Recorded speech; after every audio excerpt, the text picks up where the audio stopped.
I'd like to welcome you all here to this meeting in what was the former Pakeatua County Council chamber, which of course became superfluous to requirement once we amalgamated in 1989. So it's just wonderful to actually have a formal meeting of council in this room with everybody present. So I'm really quite excited about it. I've been nagging about it for some time, and so it's really neat to welcome you all to the Southern Ward of Tara District Council, and I will open the meeting with prayer.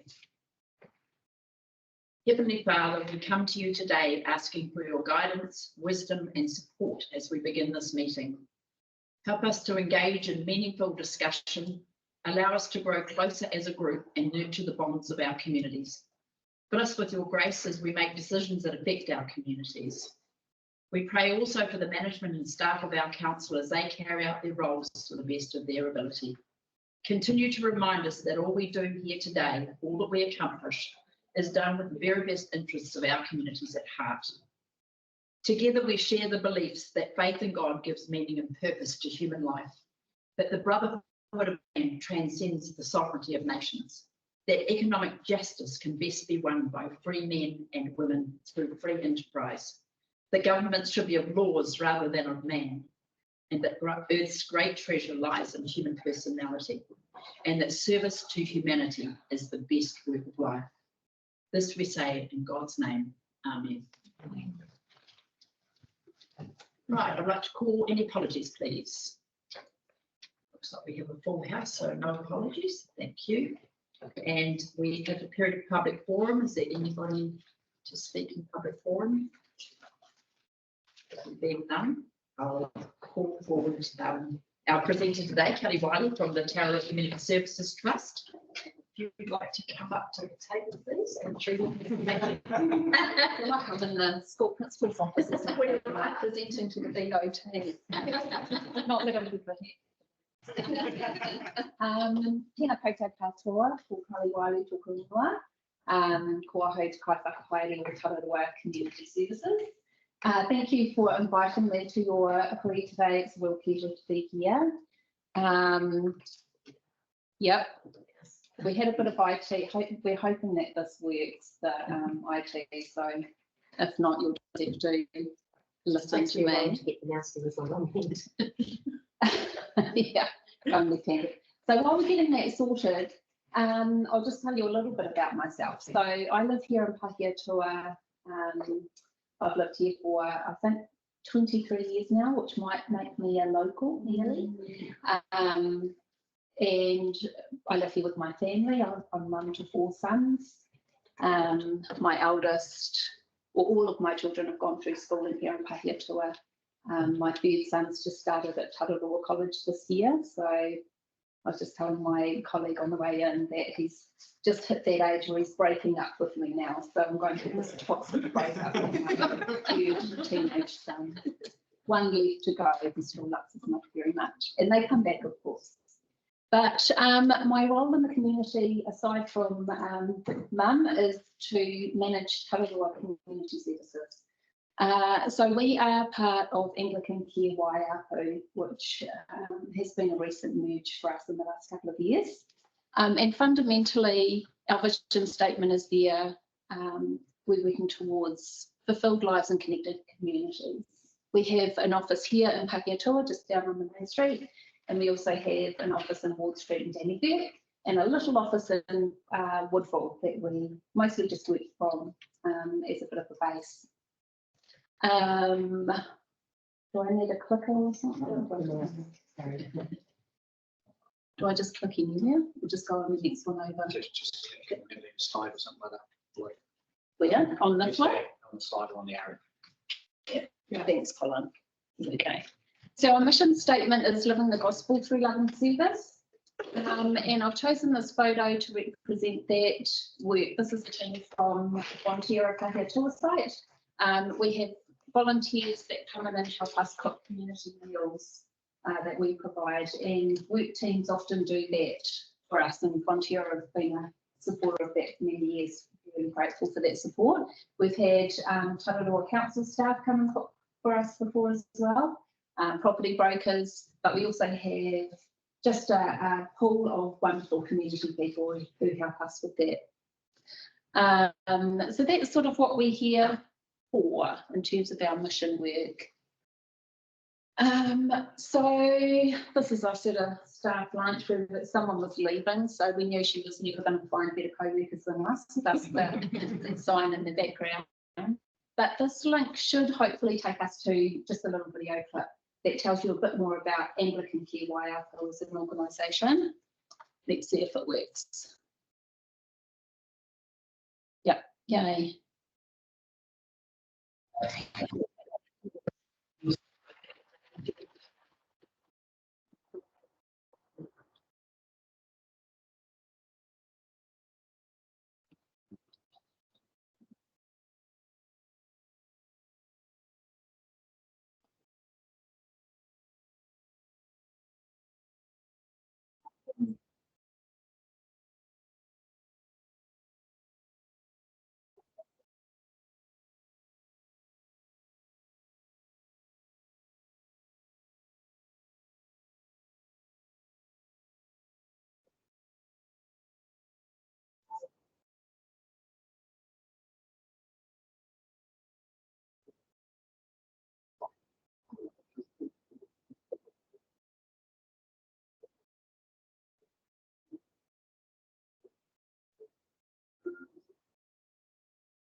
Okay, I'll get out of that before it starts going on to something else.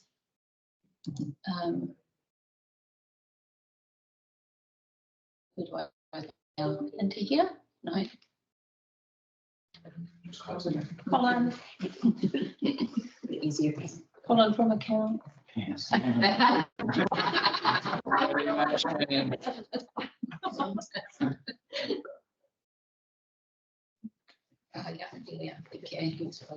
Anglican Care Waiako is quite a big organisation, and in Tararua we have a family services base here. But as you can see from the video, a lot of the mahi that Anglican Care Waiako does is in the early childhood education space.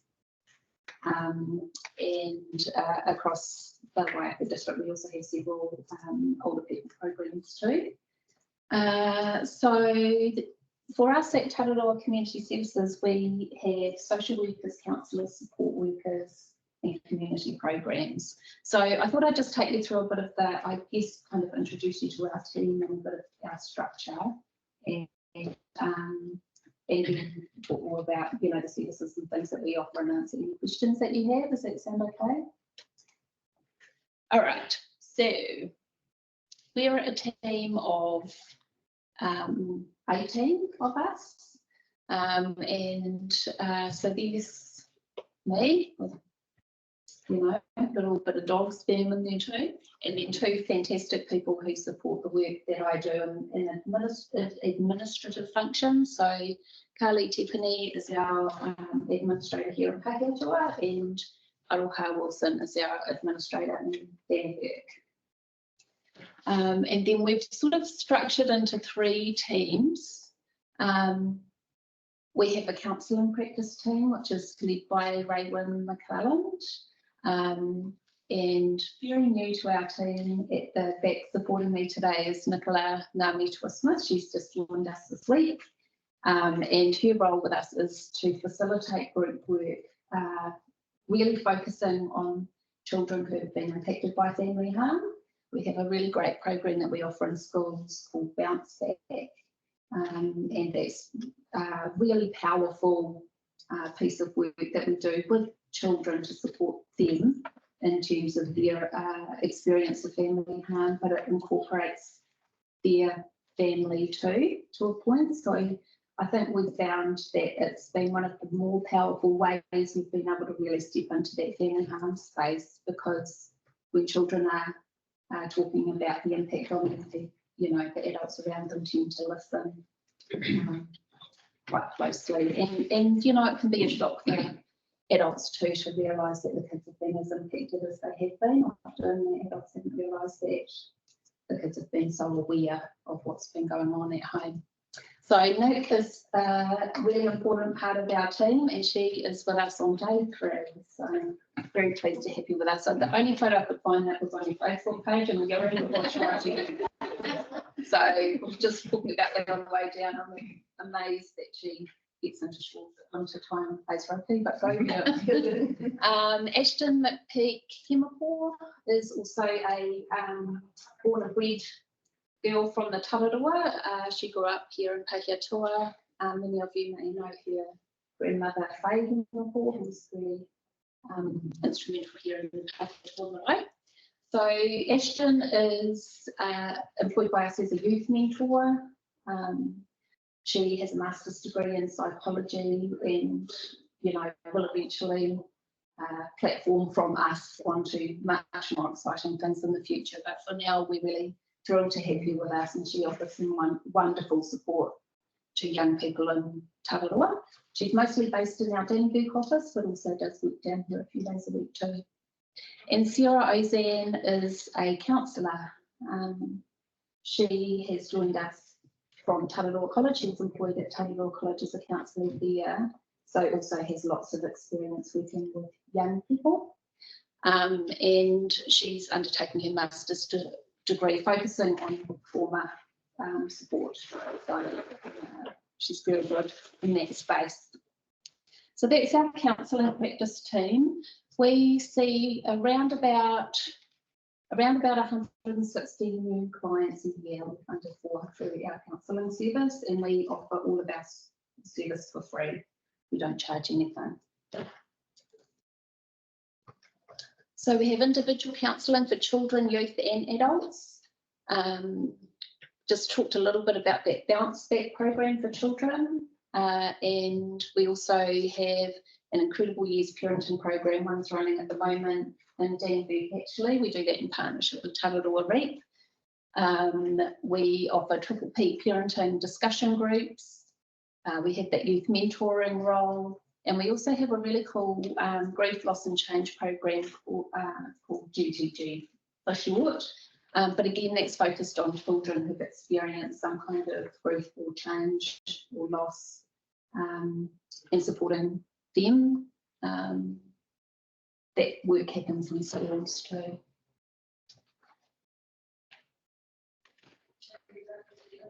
Okay, so then we have our social work team, and this is probably the biggest team. Leanne Hunt leads that work for us. And we've just employed Dana Mercer, who many of you will know as a police officer from Danburg, policing team there, but she has left the police to come and work for us and begins her social work studies through Massey next year. And we've employed her as a youth worker in schools. So she's out and about in Dannevirke today alongside Elisa Brown, who's her social worker and schools colleague. So Dana will focus on supporting the schools in the northern Tararua cluster of schools, and Elisa focuses on the southern Tararua schools down this way. So those roles are really important at providing support to kids in a school setting again, but alongside the learning support work.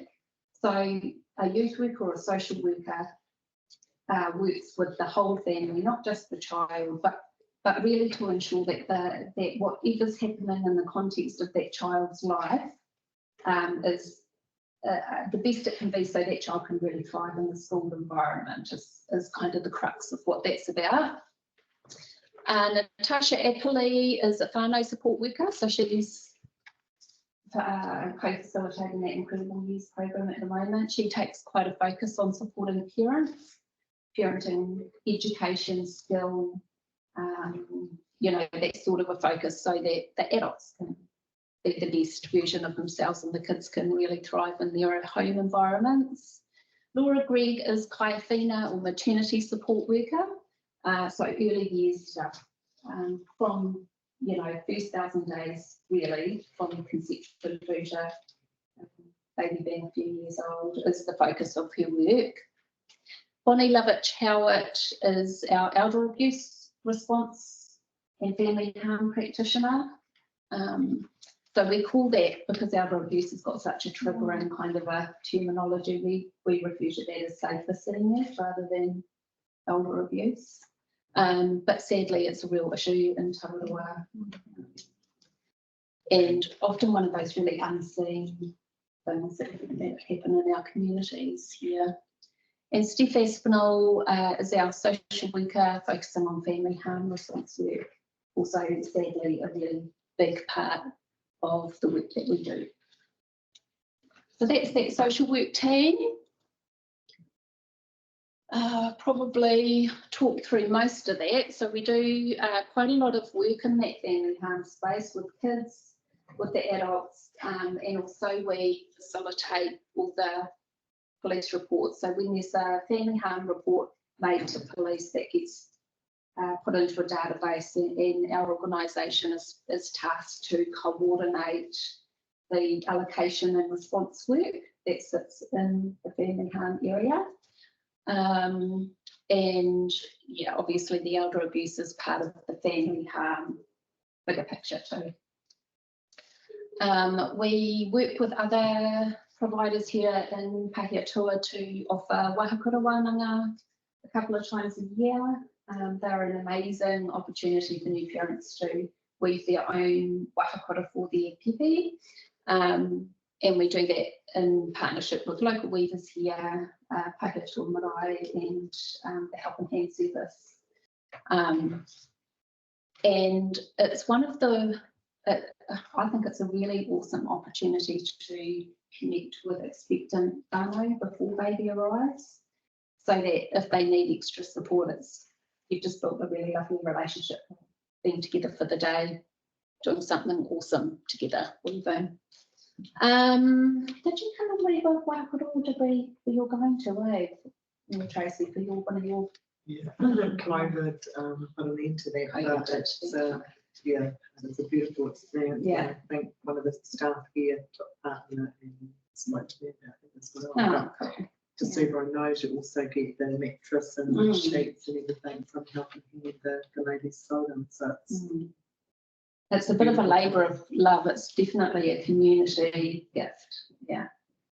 We've talked about social workers in schools and whānau support workers, but we're just about to start a strong women group program. So that's focused on building self-esteem and confidence for women. And again, we'll be really focusing on women who have relational trauma, if you like. So some perhaps left relationships that have left them without confidence and needing to rebuild their lives and move forward.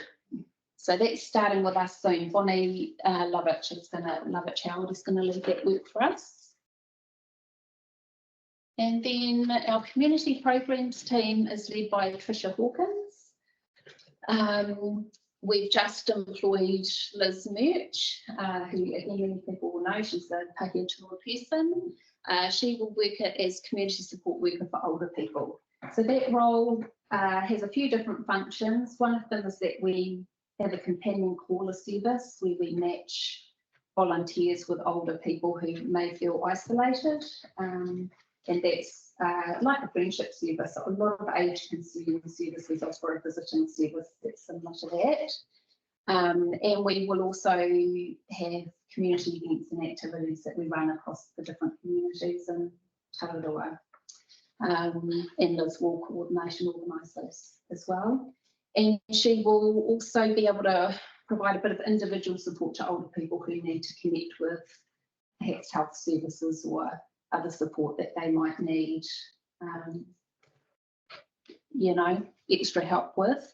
A lot of older people who are living on their own at home, you know, they're reluctant to consider supported living environments yet, and they're just in this place where they just need to connect with some services to help them, you know, live an independent life at home. And we can offer that with Liz. Trudy Flynn is our community support worker and SAM coordinator. So she's the person who leads so SAM is an acronym for Safety Assessment Meeting. And that's the meeting where all of the police reporting around family harm is triaged, risk assessed and allocated. And Trudy coordinates that for us. And Trish Rodwell is the safety assessment meeting administrator. So she makes sure all of our database that we utilise is up to date, that all the feedback from the different regulators is coordinated and put into the system. So those are our three teams, and those are our kaimahi. The community programs team do quite a lot of other things in the community too. So yeah, we have at Christmas, one of my favourite things is that we do Christmas gifts for kids. So really what we do is act as a bit of a conduit between the community and those who need the support at Christmas time. But it makes a massive difference, and we're really privileged to be able to see the difference that it does make for families. So we invite community to donate gifts or contribute financially towards us purchasing gifts, and we open our Christmas shop and here in Pahiatua over at the town hall here actually, and in Dannevirke we use the Tararua REIT building, and we just set it up like a shop, and we invite families to nominate themselves or people that they know to come along and choose gifts for their kids. And then we wrap the gifts up and they take them home. So it's just, you know, I guess as part of that process, you have a little glimpse into the struggle that some of our families have, especially at that time of year, and the relief that you know, these parents feel that they're going to be able to provide something nice for Christmas is huge. So yes, if you're ever wondering how to contribute to your community at Christmas, that's a really good one. So we've always really thrilled to do that. I think last year we gave 268 or something Christmas gifts for kids away. So that's pretty awesome. And the ticket value of between $20 and $30 per gift is sort of how we allocate it. So we provide some Christmas hampers at Christmas as well. We're just about to start organising our winter pyjama drive, and we recently had community garden barbecues for neighbours Aotearoa week. But we do some, you know, some different bits and pieces like that, but it's really just about bringing communities together in some way that has a positive impact for others. So that's what our awesome community programs can do. They have all the fun. So just as a quick summary, last year we gave out 512 kaipaks. We're not a food bank. All we're doing really is facilitating food rescue items into kaipaks that we offer to the community. We cooked and provided 1,911 meals, and we worked with 644 referrals that we received in the last 12 months. What I didn't put up there, but might be of interest, is that we also triaged 659 reported family harm incidents, which is around about 13 a week, so it's pretty high. But the saddest part of that is really that that's probably about 25% of the family harm incidents that occur in communities, because what we know nationally is that about 75% of family harm incidents are not reported. And that, you know, close to 80% of the time children are in the home at the time family harm incidents occur. So it's having a big effect on our lives. No deaths? No. So just to finish, I just love this quote really by Penny Brownlee. I don't know if anybody knows Penny Brownlee. She passed away last year, sadly, but she's a renowned, really early childhood educator, specialist person that New Zealand should feel very proud of. But this, I thought, summarised, I guess, the foundation of what we do and why we do it. And that we really know in a rural community we're lucky in that we often get to see the impact that we've made as people grow up here or move on to different circumstances in their life, and we can see that people do well. I'm sure in bigger cities and places it would be harder to really see that. So it's one of the nice things about within a small community. And also for those of us who work and live in the community, when it's a smaller community, you guys all know this, you know, you have to be authentic in this space. You can't stand beside people at the school cross country who you know your services provided support to if you're not doing your job well. Do you know what I mean? So we're a team of people who really do care about this community, live here, we work here, and we do our best to make a difference. So that's us really as a service, but I'm happy to answer any questions or provide any more info. First up, Kelly, thank you so much for coming in. No worries. And not just for coming in, but I guess it's thank you for work you and your team do. It's huge, and I guess the warmth that you showed here, anytime I've called into your premises, I've always been greeted with that. Even some annoying councillor walking in to say hello, I'm greeted with that. So it's genuine across everything that you do. So really grateful. What I wanted to ask though, you've got a huge amount of programs making a huge amount of difference within the community. What does your referral process look like? Like how are you working out and getting to those people that are in need? So we try and make it really easy to access services, because I think one of the things that came up in that wee video segment is that asking for help is the hardest bit. So if people get to the point where they're saying I need some support, then we really have to be ready to step in and make it as easy as possible at that stage.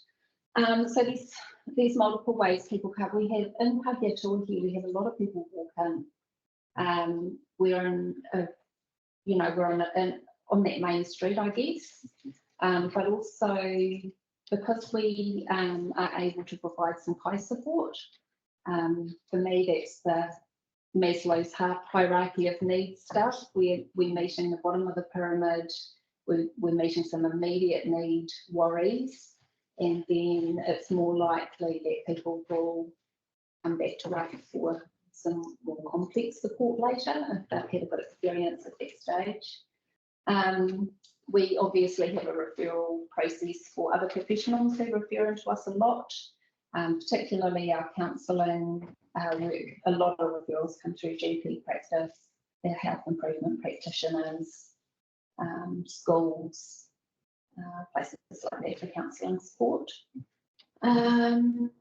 Yeah, so self-referrals, the referral, the more official referral process with a form, and then we have a bit of a presence on mostly Facebook, social media, and find that quite a few people get in touch with us via Messenger on that format too. Thank you. Thank you. Councillor Johnson. Yeah, thanks, Kelly. Very well presented, I have to say. I'm somewhat staggered that there are so many people who are covering various sides of the issue. Who's paying for it all? A few different places.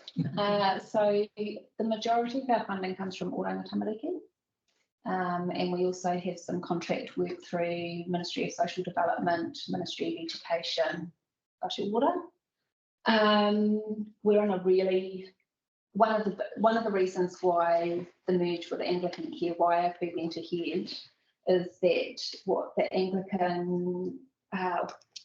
that trust board, the Waiapu Anglican Social Services Trust Board, they're officially called, offer us is some financial security in a space that's often really tricky to navigate financially. Ministry contracting is one of the most complicated things. It applies a business model across contributory funding mechanisms, which is really problematic when it comes to community support. Huge gaps. Yeah, and not only gaps in terms of service provision, but really unsettling for those employed in those roles. Yeah. So before we merged with Anglican Care Waiapu, almost every 6 months we were in a situation where, we weren't sure whether we were going to be able to maintain employment in some space, in some roles, and so that's a really difficult way to run a service. Yeah, and provide that security for the community. So yes, we are mostly funded through contracts for the Tararua, but that's not the case across other Anglican Care Waiapu services. Some of those are fully funded through the Waiapu Anglican Social Services Trust Board. No, thank you. Thank you, Councillor Steve. Thank you, Alice. Chair Wilson. Did you pick up any of the slack because they changed the model? I'm not too sure. You might be able to tell us because the Anglican Care put the elderly or a special group in Dannington's closed. Yeah. So have you guys picked up a bit of that? We closed the service. That was a service of ours. So the Elski Centre was funded.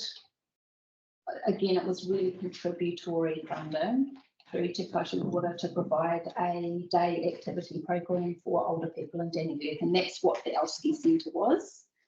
The reason, there was lots of reasons for the closure. I don't know if that's the question as much, but there were lots of reasons. There's probably more than who picked it up. So we've picked up. What we've done is pivoted the way we focus on supporting older people. So we now provide a companion caller service that I talked about there, the matching of volunteers with older people who are socially isolated, and community events and activities that we can offer across the different localities of Tararua, and the social work role of supporting older people who are being abused or neglected. So that's the slack part, I guess, that we've picked up. We're sort of working with older people in a multitude of different ways in a different format. My understanding is that the group that we're meeting as Elski have continued to do so with support from the community, which is fantastic, and we've offered our support to them to be able to continue to do that. As well, although they haven't needed our support, they've been able to do that on their own steam, which is great. Yeah. Thanks. Is there any other questions at all? There being none, I'd like to thank you very much on behalf of the committee and everybody here. Thanks, Kelly. I was really really pleased that you were able to come and address us today, because since those changes happened, we really haven't had a lot of contact with outside of our local trust office here, you know, and how it used to be. So it's interesting to hear how the model works now, and certainly you've got all the bases covered. There's a rather large lack of male in those roles. Is that normal? That's secretary. Yeah, we need more men in social services, and it's one of the reasons why we don't do a lot of work with men, because, you know, we offer counselling and support to men, and we've certainly seen men in the work we do, but in that family harm space, we can't see, you know, we're not able to offer a lot of support to men as a family harm. That is actually a challenge, because we had a friend who was a cab driver, and he said you'd be staggered the number of men who they picked up at night who'd been beaten by their wives. Whereas men are less willing to come forward and ask for help, where women will. Men see that as a failure. And so, yeah, it is quite hard that there aren't men working in there that makes them probably feel a little bit more comfortable. Yeah, I agree. But through who you also know, around that same table, they do have access to other agencies that are open to it. So they might not necessarily be covered with those, but the interlinks around that same table go far and wide. Yeah, we have men line here. That's wonderful. Thank you so much. I really do appreciate it. Thanks for bringing the team Well, with you. I can hook you up with some assistance. It is long. Thank you so much. Right,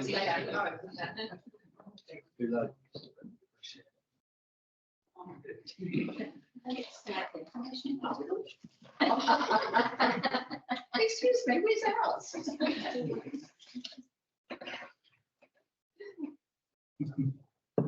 Thank you, Councillor Ward, that was great. Okay, I'd like to move on now, please, to notifications of items not on the agenda. Does anybody have any notifications at all? There being none, we'll move on to declarations of conflict of interest in relation to this meeting. Councillor Erina. I just have a conflict with capital program mentions the MCI. And the sport law paper mentions that collection. Thank you, Councillor Erina. Are there any other conflicts at all? There being none, we'll move on to the confirmation of the minutes of the last meeting. Could somebody please move that those be accepted, please? Is it true and correct record of that meeting? Thank you, Councillor Scott, second Councillor Naomi. We'll go through that page by page, please. So page 3, page 4, page 5, page 6, page 7,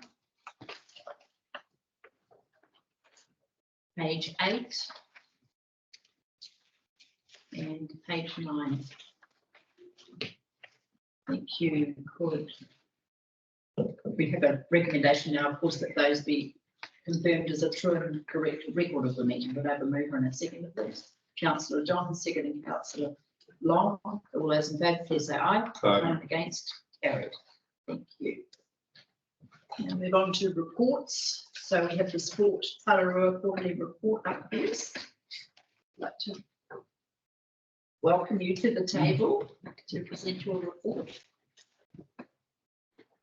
Now we'll take this report as read, so I think in fairness to the presenter, it might be easier if there are any questions first and foremost. Certainly a very extensive report. It covers a lot of ground.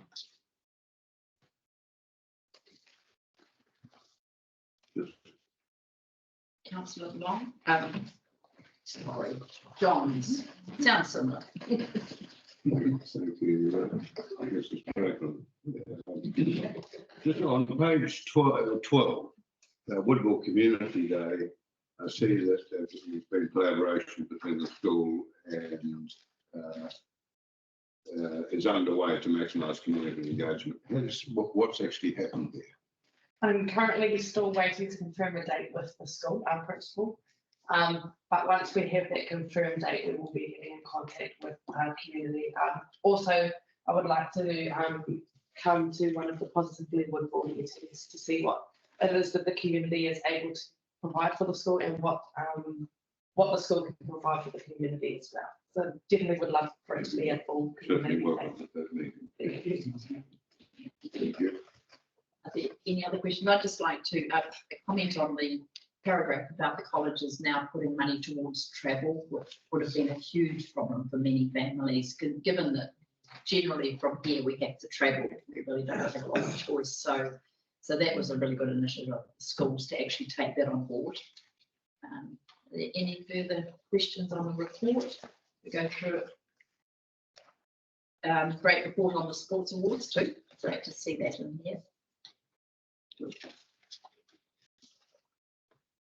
No further questions? Could somebody please move that the, One oh, question. sorry, Councillor John. Madam Chair, Brad Cassidy, where's he off to? Gone.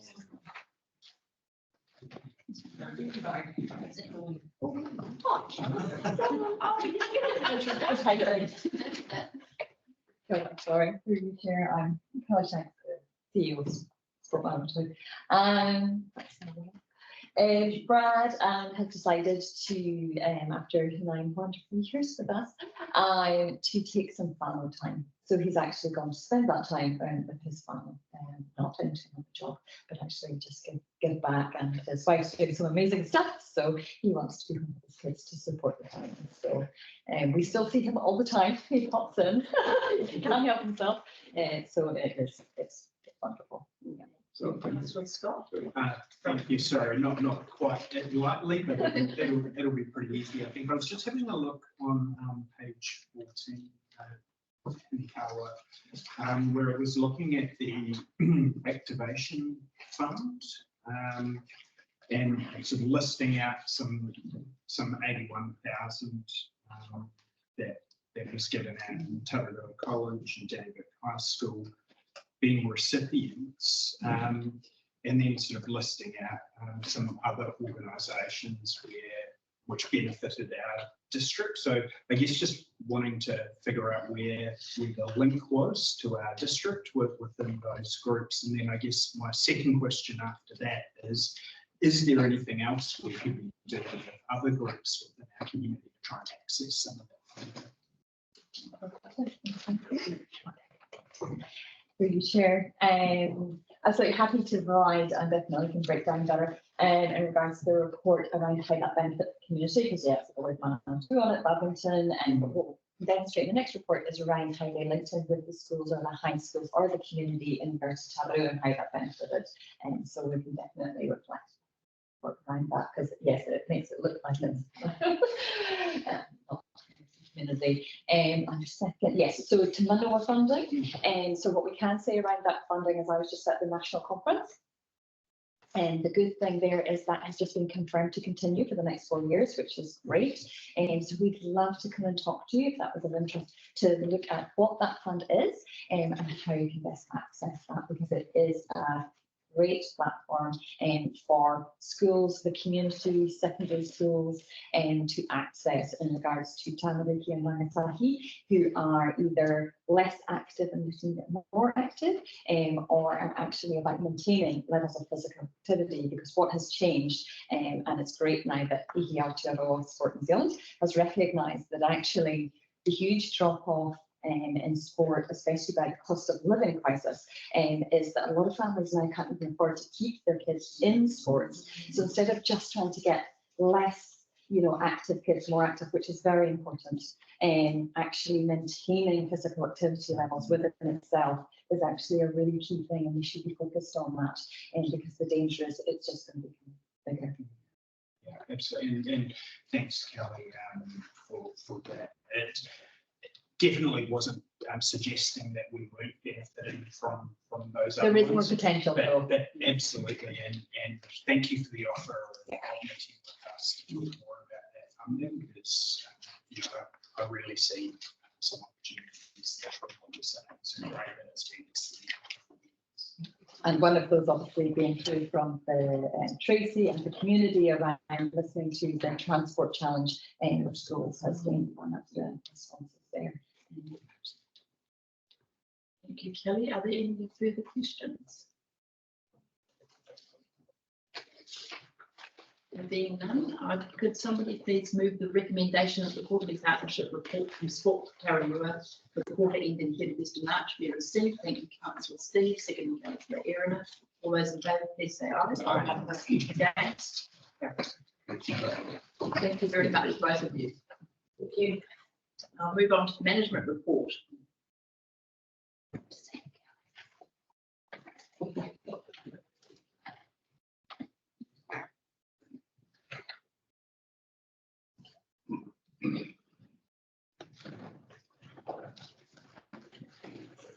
In the hot seat.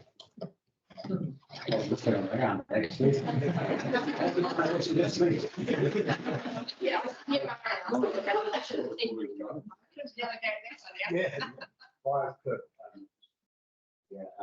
Thank you, Kelly. I'm still sitting in the hot seat a little bit, but as you know, Carter has started and taken up the management role, so I wasn't going to throw it in the deep end. I think, has Carter been introduced to everyone?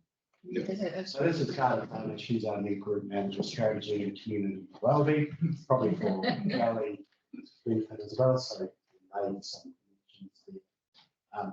I'll take the report as read. People around this this table that will be probably in a better position to answer some of the questions. So I'll leave it with you.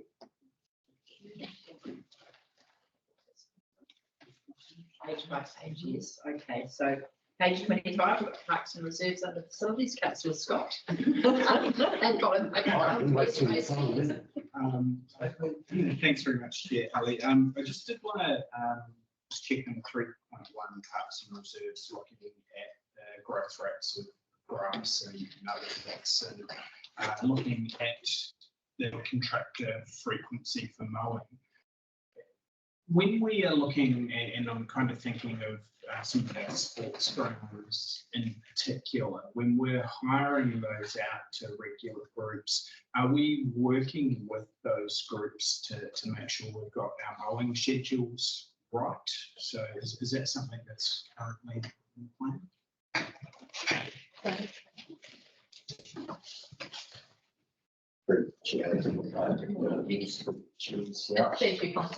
from taking specific contracts, sort of years, if not years, in advance, and the regime for those contracts don't necessarily change, and we didn't set out to get a set fee. But I think you do raise a good point on how we can have a bit more flexibility around those and whether or not that can be integrated potentially into the fee structure in terms of additional loans and additional upkeep. Depending on the sport, you wouldn't want to be necessarily playing hockey on long grass, etc. Yeah, just to answer that question, we are currently working, we've identified there are areas in our contracts, and so we're working with our contractors to connect them in with our local groups as well, so that we're trying to meet those needs and better that.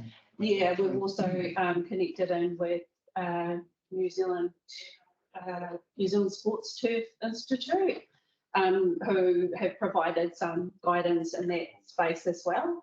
There are community groups that have reached out to say, hey, look, what can we do to better the facilities that we've got here? So we are definitely working on that.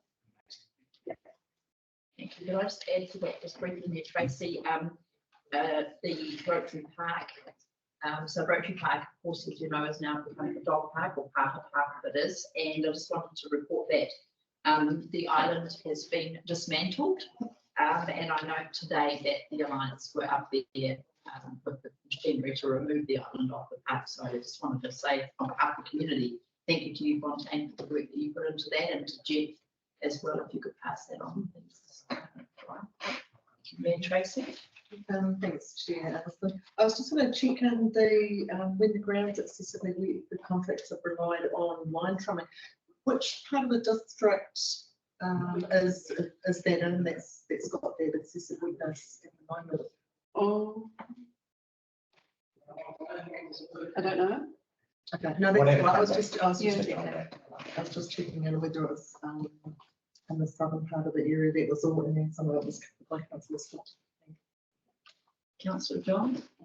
Thanks, Chair Ellison. A wee while ago, I think I spoke to you about spraying of the rugby ground at Woodville. It was a sea of yellow dandelions at one point, and I just wondered, is there an annual plan for spraying of sports fields to get rid of flatweeds? There wasn't.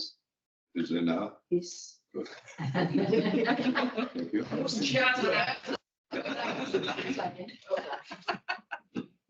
And that's some of the work that we've been doing with the New Zealand Sports Right. Institute. They've provided a report that we weren't aware of. So we've picked that up. We're working with some local contractors to have some of that spraying done. Some has already been done, and because of its specific, Spring. yeah, we have to wait for a little bit longer. So, and that's all being planned out now. That's good. Thank you. Excellent. Are there any further questions? Okay.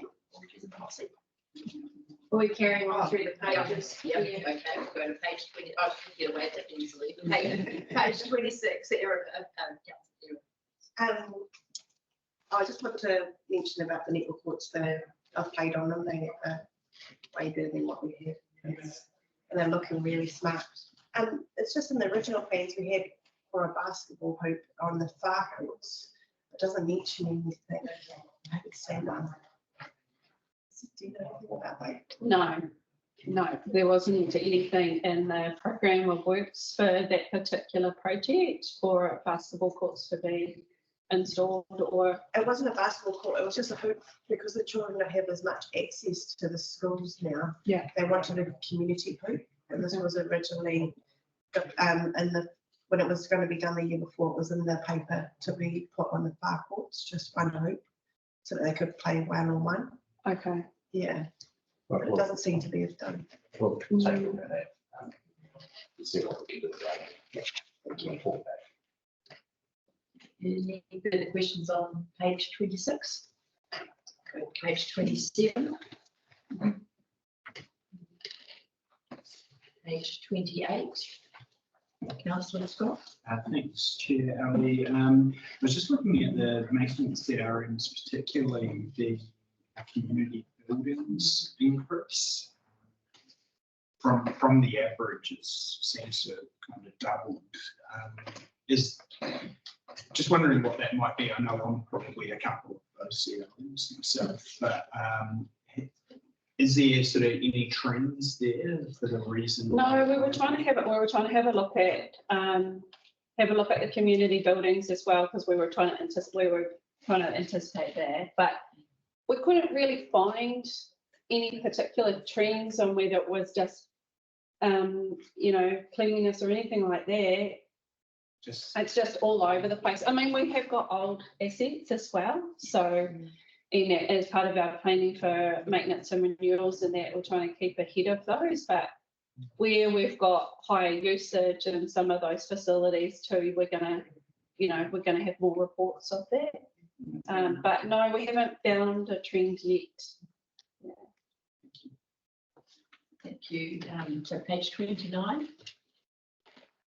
Councillor Steve? Yeah, through you, Chair Ellison. The camping grounds statistics. Yeah. We spend a lot of money with people going to road shows and this show and that show and every other show. But if you look at Danbury, I don't know, it's just a cabin, but there's certainly a pattern starting to form here. I just wonder, is there any reasons for Danbury dropping down? It's picking up. It is picking up. It seems Yeah. So from what I understand, it has been increased usage. Since the beginning of the year, so Dannyburg's have been managed to Wellbeing, so like they'll provided some information around that they are seeing an increase. There was a stage where was used to stay for emergency housing, but they did have other people moving through there that might have pushed the numbers up briefly. So certainly more numbers since the start of the year compared to previous. But there's a number of factors contributing to that, and when we go through the second May review, we'll look a bit more deep into that. Thank you. Thank you. Councillor Scott. Thanks, Chair. Ellie, still just looking at campgrounds, if that's okay. And this is something that's been raised with me a couple of times with the Woodville campground. And I guess just trying to get a bit of an understanding on the duration of stay. So my understanding is under regulation, which is 50 nights, 50 consecutive nights is the maximum duration of stay under regulation. Hopefully I've got that right. Do we have any separate council policies on duration of stay in campgrounds as well? No, I think this has been raised previously. I think there were some issues maybe 18 months, 2 years ago. I mean, Tracy might remember around having similar problems, I think. And then this is where the Freedom Camping Act and policies can also sort of align with this, but the easy way around that is people just leave for 2 days and come back. So starts again from one, so it is quite difficult to manage. I think maybe looking at what background services those people actually need. Probably something we should look more closely at and probably account behind it. There might be some other support services. They say what are the reasons. Quite often it is affordability. Our camping grounds are cheap, so it does make it appealing for some. The alternative is that they find a bit of grass somewhere else. I've seen around the cities where that happens as well. People putting up tents on the side of the roads, so yeah, I think what we need to look at is the reasons why, and it's an understanding of the initial approval, particularly a person doing that. So we might need to look at what we can do about it to support that person if that's what they need. And thanks, Brian. I'm not going to get into individual situations. I guess taking on board what you said, and I don't disagree with that at all. When we look at the regulation of the 50 days, you're right, it clearly says consecutive, so someone could leave for a day and that 50 days resets. Does council have an ability, though, if we so chose to go down that path of creating our own policy or our own bylaw that may have slightly different conditions and might be able to get around that? Is that an option for us? Yeah, my initial reaction is yes. We need to look into that legislation. Does it provide us with the ability to? I'm assuming it would. I'm sure some of these busy areas of camping grounds will have something around those rules. So set out. I think up until recent years, it probably hasn't been an issue, but it could increase to be an issue of affordability as that becomes worse. Maybe as well. Any further questions on page 29? Page 30. Page 31. Councillor Wards. Yeah, also it's 31, the first part of 32 as well. I continue to be worried about the Danbury Town Hall and its future location. I'm curious to understand, Fontaine, if you ever receive any feedback. So I attended the Danbury Market on the Saturday, went to the Woodville one on the Sunday for the consultation, and was gobsmacked at the temperature difference between the two buildings. Yeah. And as I went around some of the stalls in Woodville, many of whom had been at the Danbury one, they just said it's just so uncomfortable in the Danbury hall. And I wondered whether or not you've received any feedback from those people who are doing the bookings. We've always talked about how, needing to own lighting was the big reason people didn't high the pool, but I'll be curious, I'll see how we go through winter, but I'll be curious to see whether or not that's having an impact on its utilisation as well. Have you received any? No, we feedback haven't had any feedback from them, so it's gone there, just a- So just through the chair, but the Dannyburg is obviously managed through Yeah, the info centre.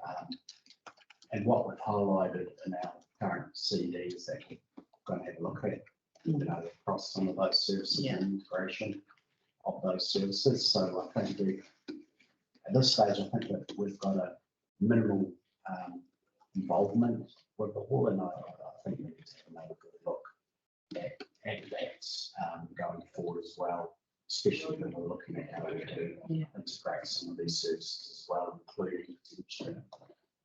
I don't predetermine anything, that's for sure.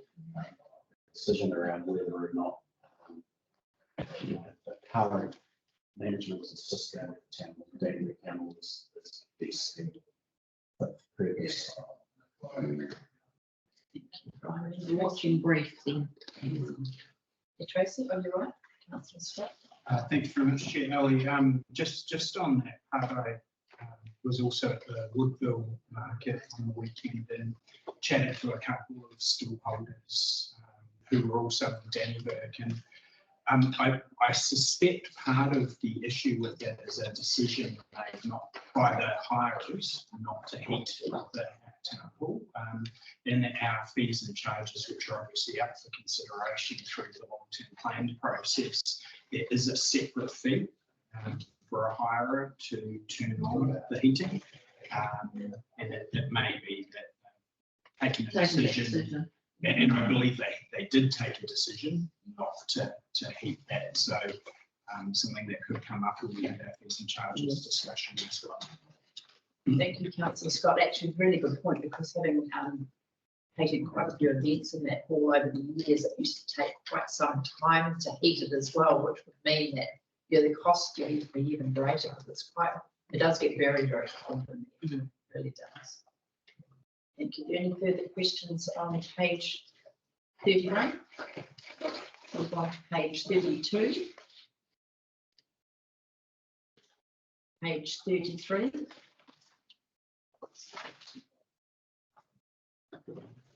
Councillor Scott. Thank you very much, Chair Ellie. Just the bottom of page 33, just keen to get a little bit more information on the closed cemeteries process. I know that there's been some discussions, particularly talks about the old cemetery, which has led to some discussions being made. Well, I suppose that this is probably a question we can be asking when we're looking through it at LTP, but do we have enough funding proposed to be able to keep our old cemeteries to a good standard? We are doing some work on that. We're actually looking at that this morning too. When we're looking at areas on how we can be more efficient and make it affordable as well, that was one of the things that came up, and what we do about our old cemeteries, ones that are being, that come under historic, and the need for us to close them potentially, and what that could possibly look like. So there is some work being done in that, and how we manage those going forward and making sure that it's still affordable. Like everything, our fees need to be lifted so that it's a user pays, and we're looking at like the perpetual costings across, over the years, and how do we make this more manageable for us so that these facilities or these places that are of significance to Tararua are maintained and kept beautiful. But it comes down to affordability. Yeah, and I suppose that's the question of having some discussion. Our history is really important. Making sure we don't inadvertently not provide something enough funding, which of course will have some consequences of reduced maintenance and other pieces, because you can only work with budget. Yeah. that you have allocated.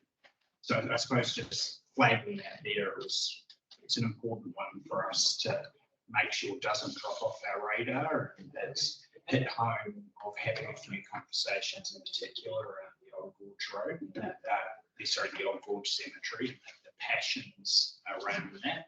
I have a great grandparent buried in one of our old cemeteries as well, and they're important places for people. Yeah, absolutely. And doing the digitalisation for storing of that data as well is quite a significant amount of work that still needs to be done as part of all of that.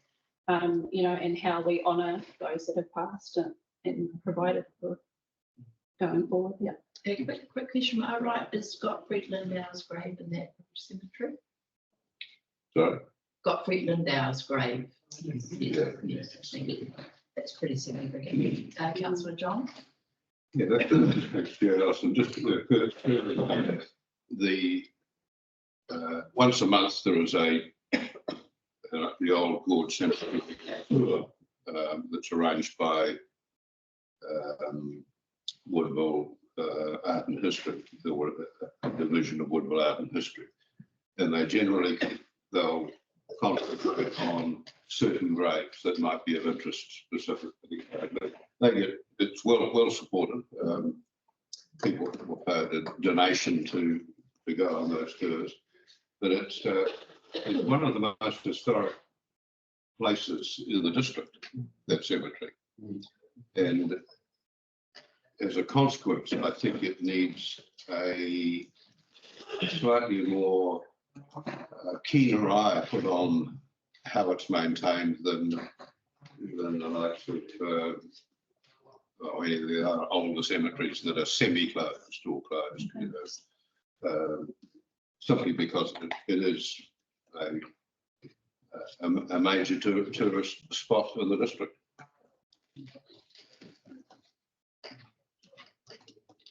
Any further discussion?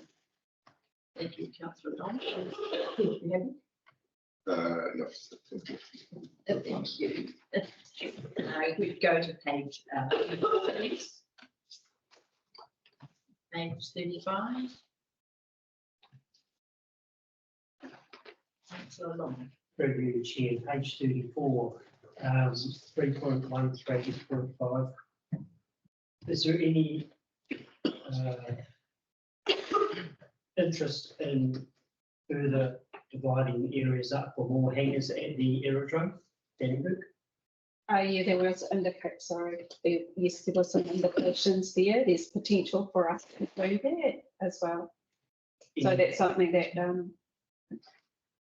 Kate has been looking into. Yeah. Thank you. Thank you, Councillor. Many basic storage. Can I request that we get a paperback to look at that, because I know it's actually not a lot of, I don't think it's a big amount of money. So would you bring a paperback to discuss that? Or that proposal of any change of the aerodrome menus? Yeah, I'll just confirm with Fontana Fest if we've been approached for. So yeah, we'll have discussion to see what is happening in that space and see what's people are coming to us, or we're just looking at coming ourselves.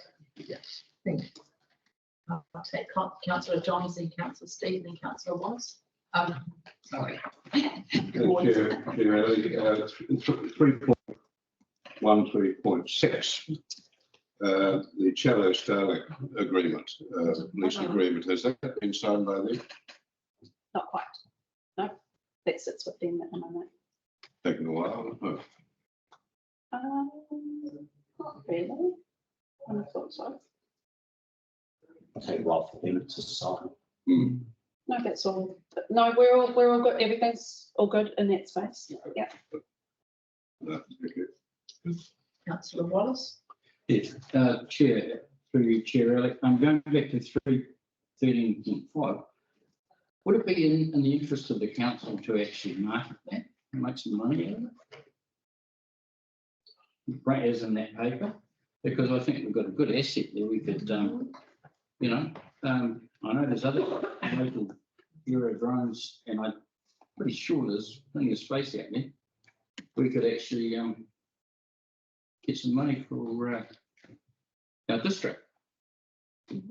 It's optimised. Is this the paper we're talking about? Optimising the use of the Dannyburg aerodrome. Is that the title?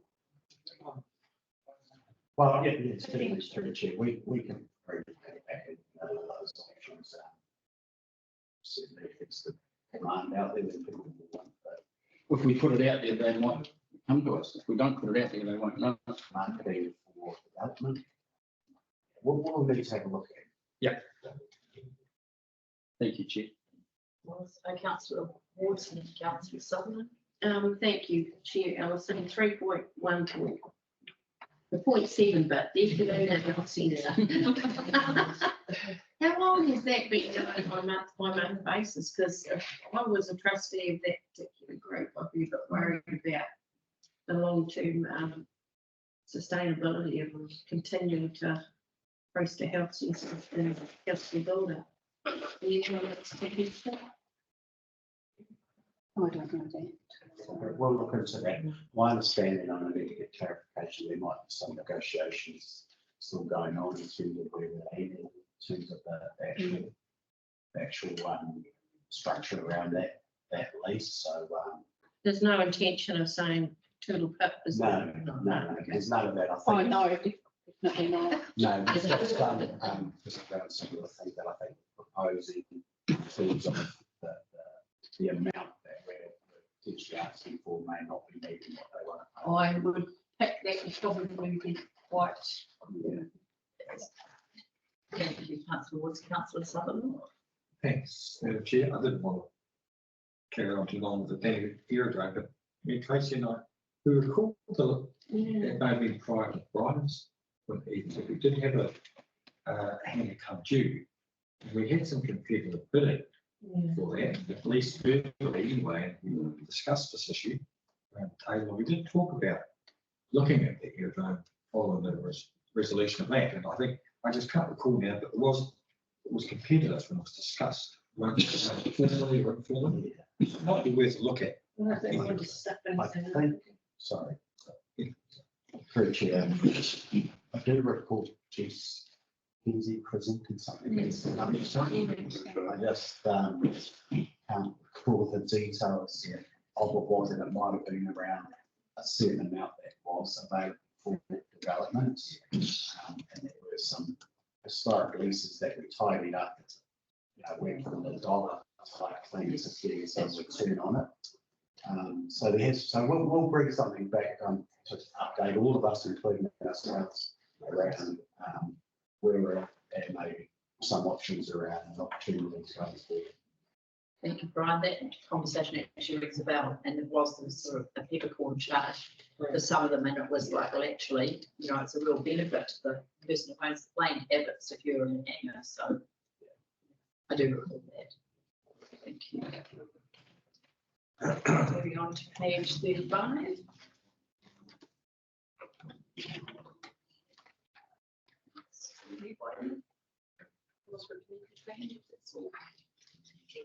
Page 36. Page 37. Page 38. Excuse me, Chair. Yes, Councillor Steve. Sorry, going back to page 35, I'm just want to checking about that May consultation to do, including, we haven't finalised anything here with Colin Lindsay, because we've also got close with Mike with the water jobs too. So it could be a good utilisation of both.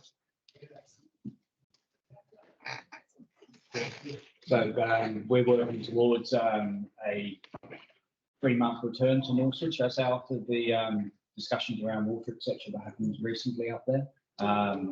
We're working towards an assumption that will be towards the end of May, but we're awaiting guidance on the exact date and if that will align with long-term plan work that's happening.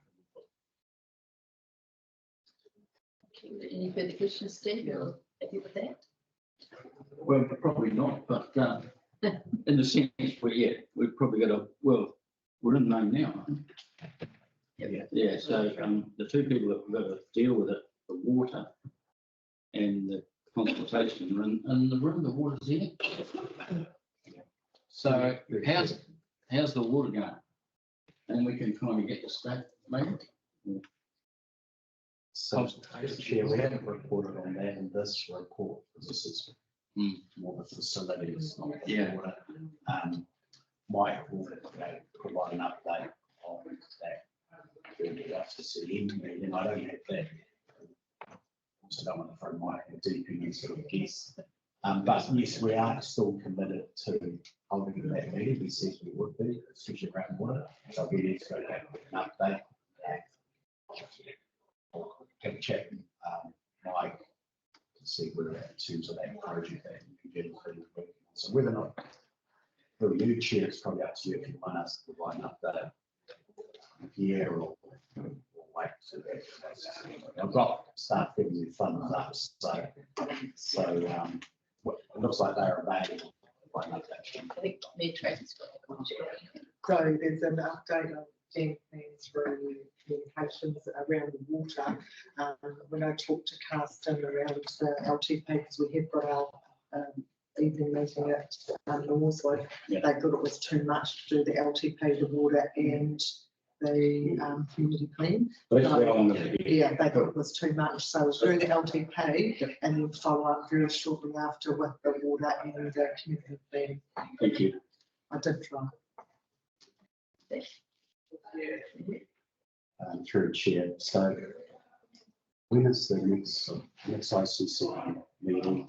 It is next week. So without we will be providing an update on the water situation at that meeting. Just to inform the council that my iPad has just crashed because of the. If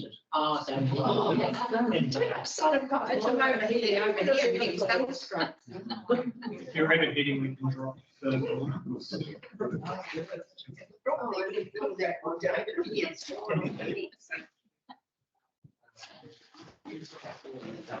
Tracy. I'm just right. Sitting on that side of the table is quite hard to do. I'll bring the I'll read this one. I think this one is better. This one's okay. I don't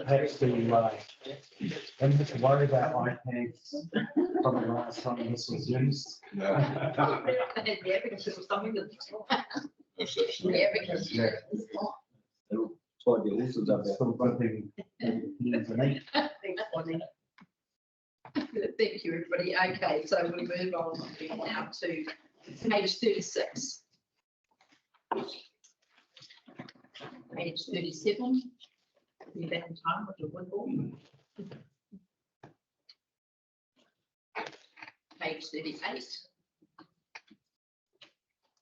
Page 39, community funding support. I think it would be a question for Councillor Scott. Yes. Quite unpredictable. Thanks, Madam Chair. Through you to Colin, thanks for the update on fundraising support.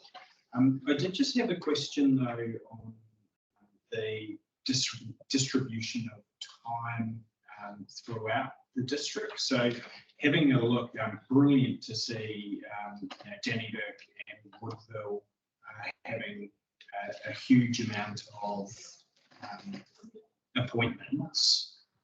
Is there a bit of a plan though to promote the service wider than Dannyburg and Woodville? Ekahuna having one pahia tour, having one, and then just the wider areas. Yes. So the Funders Forum has been the traditional catalyst for the past 2 years around developing interest in appointments, and then obviously that catalyst comes from that event. The last event was up in Dannyburg, so that may give you some justification for why there was a rise in those numbers. Assuming we run one in August this year, then it will be in Paihia Tour, and that will obviously start to hopefully balance out some of those stats. You're also seeing a lot more presence of myself and Kimberly at the community board and group meetings, and that should also help balance out those inquiries that come through at those meetings and actually raising awareness to get us more in connection with those funding inquiries. So yes, there'll be a balance and a spread coming through there as well. Okay, and through you, and thanks, Colin. Completely understand that and can see why there's been a jump in Danny around that time. I just wonder though if there could be some plan to ensure, you know, pay to a air conditioner, just looking at it from the south, from my perspective. Is aware, so some sort of promotion of the service, just to make sure that they are aware, because you know often you know, Ekahuna are good fundraisers, so that might be one of the reasons they aren't needing as much help. But making sure we're fairly distributed. That's right across the district. Absolutely, and noted. And you should see some more activity. I do mention it every meeting around the digital spaces trailer, but that will actually enable us to be out and about and digitally connected for those community meetings as well, with groups, etc., who are seeking funding, and meetings around one-on-one funding inquiries as well. So there's lots of activity planned over that coming year. Real quick. Yeah. Sorry, just my last one on that, and totally appreciate the comments will come to the trailer shortly, but you know, these towns do have connected bricks and mortar. Absolutely. Council offices. Absolutely. Councillor Scott, any further questions on page 39? Move on to page 40. Page 41. Page 42.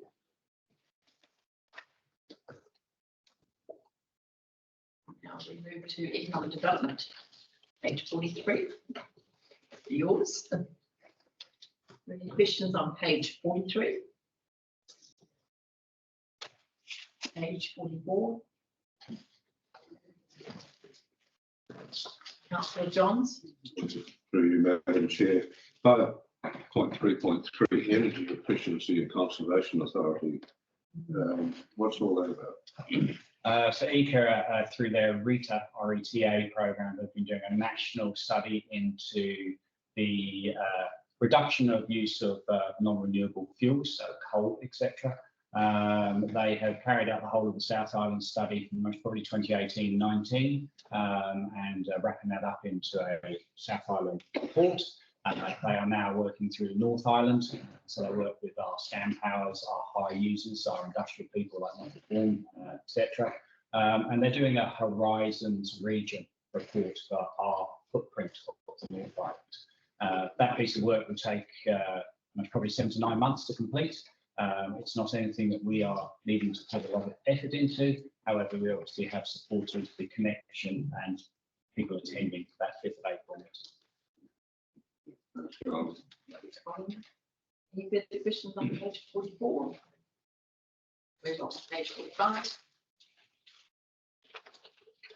Page 46.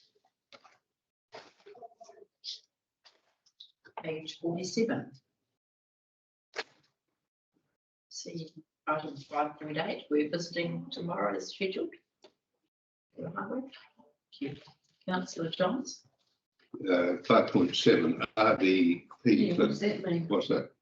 So it's a CEDA program that's basically run by MD. It's been run for many, many years across the entire of the Horizons region, and obviously nationally it has a footprint. Supports the growth of businesses and connects them to funding, whether that's an innovation or general startup businesses as well. We now have 2 people that are sharing that role based out of CEDA offices. They came into the district to meet with businesses and our Woodville digital spaces to see obviously who needed it for a drop-in clinic, but they also visit farmers and our wide business community, connecting them to those resources. It's something that they hear from many years. Can I just ask what RBP stands for? Regional Business Partnership, if memory serves me correctly on the P, but yes. Thank you. Any further questions on page 47? On to page 48. Page 49.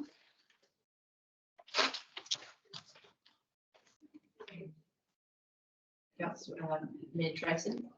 Just checking out that we've got sponsorship here, we've got for the 23-24 year. We've got organisations we were previously funded and there's no commitment to go forward with that. Has that been communicated to you? What discussions have been held? So you mean regarding what we're proposing there? Yeah, look, I'm just looking, I looked at, say, Virginia Ross Shield, where that's been, they've been very, very historic ones. Have they been any communication or discussion? And to be fair, I didn't know that we did fund that.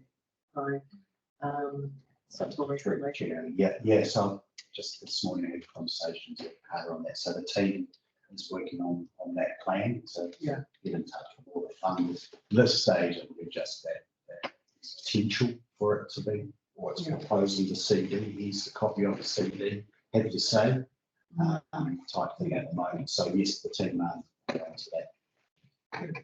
And the Danny Ross Shield was a specific approach that year. It isn't an annual approach that we've received. I think that was when Mark Maxwell was here and that approach was made. That's only every 4 years. So it's Big one. Thank you, Councillor Ward. On to page 50. Page 51. Page 52. Page 53, welcome to Excellent Wellbeing Home Show report. Any questions on that?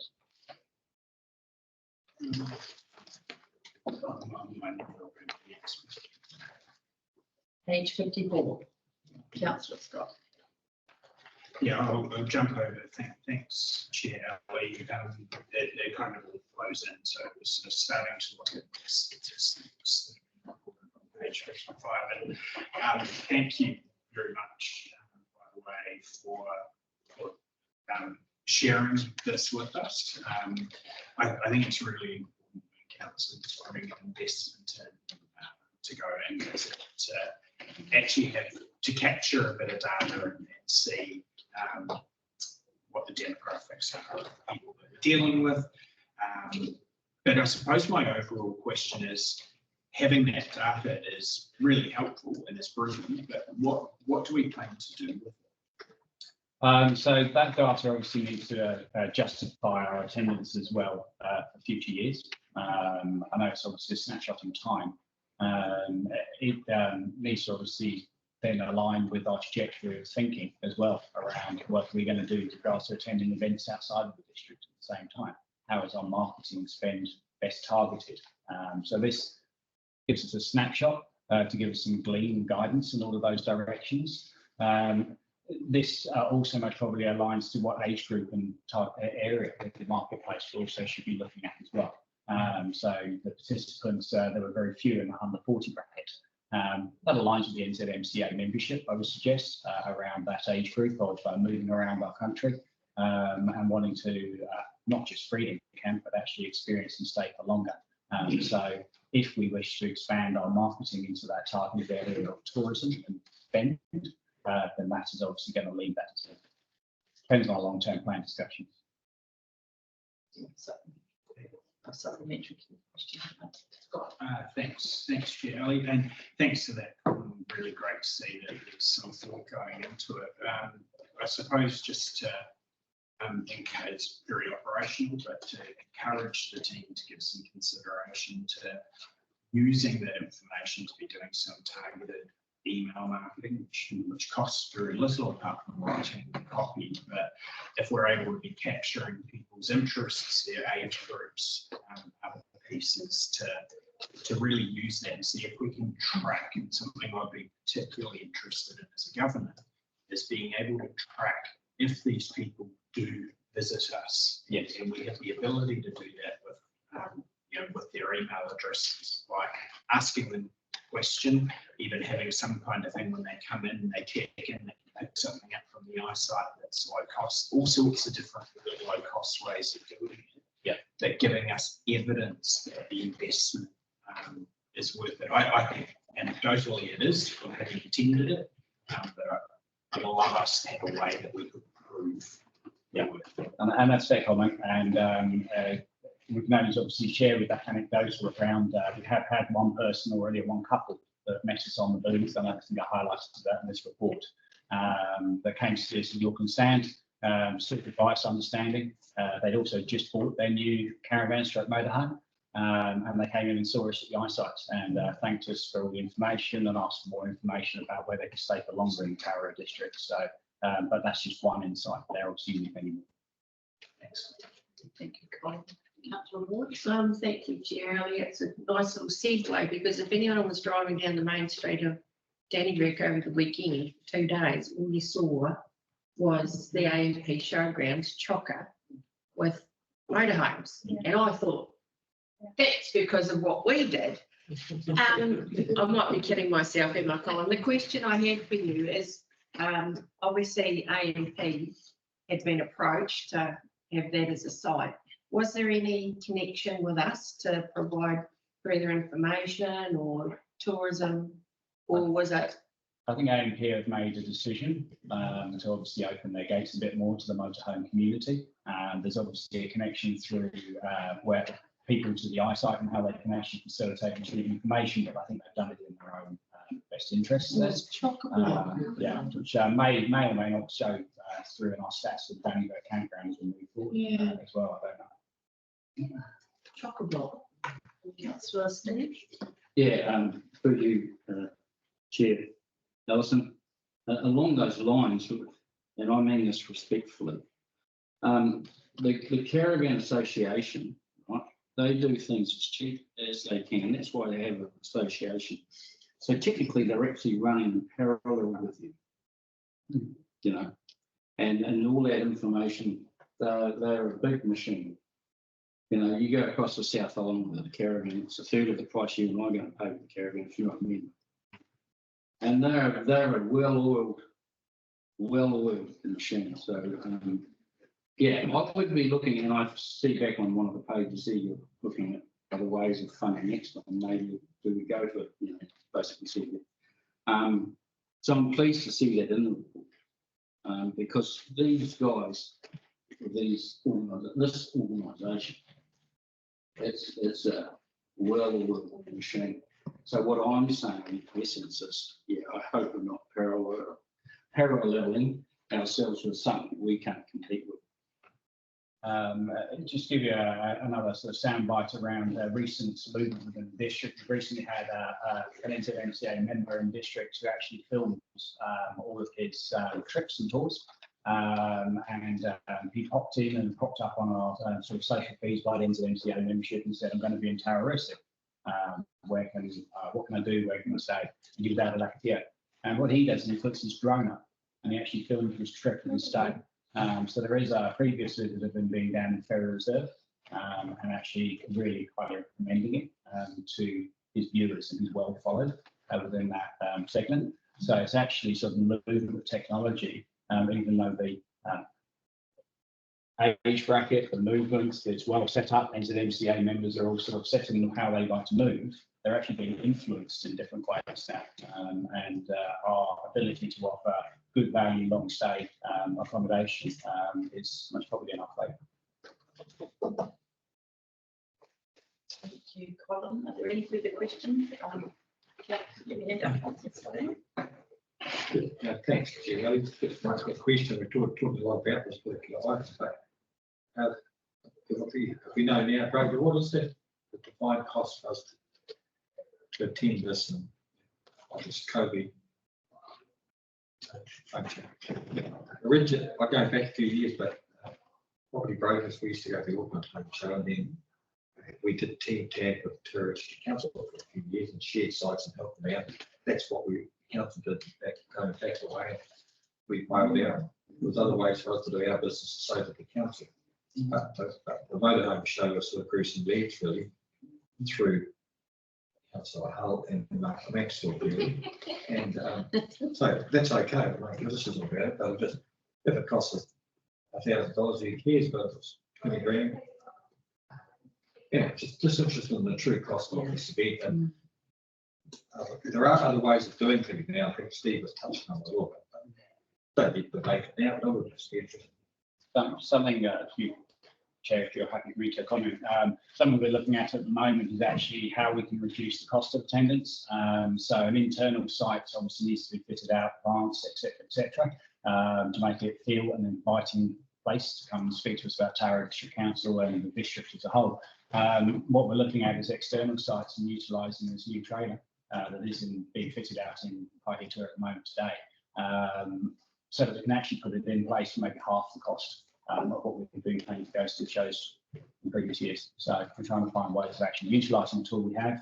We've got to drive there anyway. Why can't we tow something then and actually reduce the cost at the same time for attendees?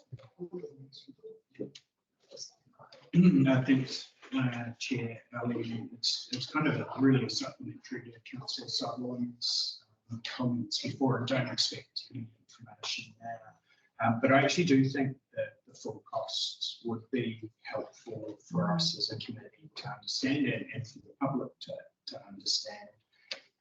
So a request would be in our next meeting, a future report, to be able to have a look at what that investment was in the last financial year, for site fees, for travel, for kind of actually just having a bit of a look, just so we understand, because as Councillor Sutherland said, there might be one amount that we just go, yeah, absolutely, it's really clear. That would be helpful. So, through the chair, so yep, I understand this specifically. This one is around costs for these shows, but now I don't want to be diving too deep into terms of approved budgets that have been approved by this council for us to deliver on a range of events, conferences, and everything that we all attend. So I'm not saying, certainly not saying no, but we provide a huge amount of operational information, and this report has a huge amount of operational information, and we are answering a significant amount of questions in relation to it, and we're happy to do that. I guess the risk and maybe a concern that I'm having is that the more operational stuff we provide, that scope gets wider and wider, and we start drilling down deeper and deeper in terms of the amount of operational information. So this is a reasonably hefty report. Most of it is operational, and out of this, we've probably got 3 or 4 other reports that we're going to come back with. So I just want to caution that, there will be a stage where I'll go, our workloads compared to what we're doing with our LTPs, with a range of other things we're doing at the moment. There's got to be a line that we start doing in terms of that. So COVID, absolutely, but I guess just the word of caution and amount of, this will create extra work based on an operational report that I'm happy with, but I've got to be cautious of the scope. We start going down. And giving information probably that myself and some of my GMs will be. Just wanted to quickly add to that, because it was my request for that information. Very much appreciate what you're saying through Chair Ali. One thing though, as a consideration for us as governors, is we are going to be asked to approve operational budgets coming through the long-term planning period. So we'll be working on that now. I think when we do have a look, as Councillor Sutherland said, if it's $1,000, it's $1,000, but if it's 20, 30, 40, 50, who knows what the amount is. I do think it is reasonable for us as governors to be able to be able to get that information.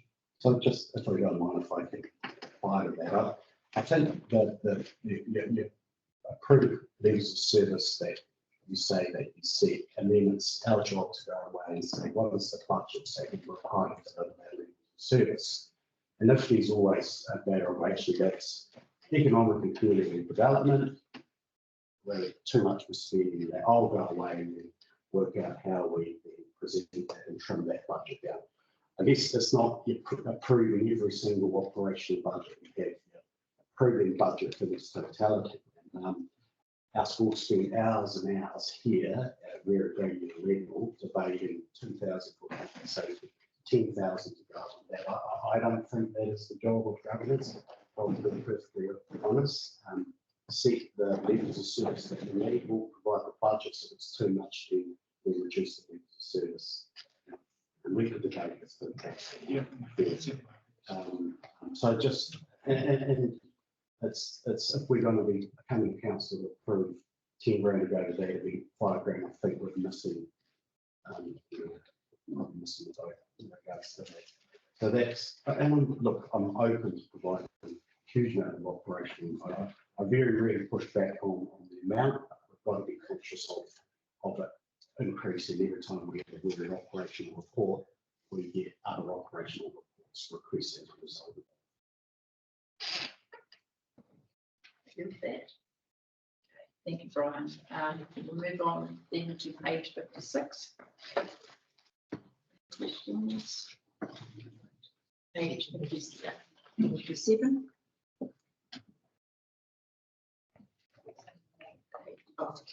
Mayor Tracy. Thanks, Chair. Just to commend on Pakeatoa Children's Day. It was fantastic to see the library team out and giving away some of what's there. It's not engaging huge amount of children with that was a fun one. Really appreciate it. Commercial. Move on to page 58.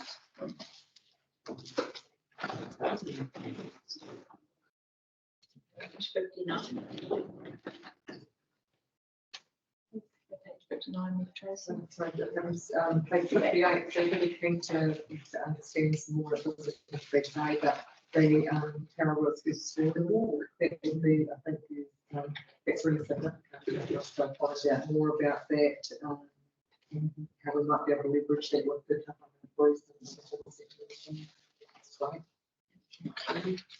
Page 59. Page 6.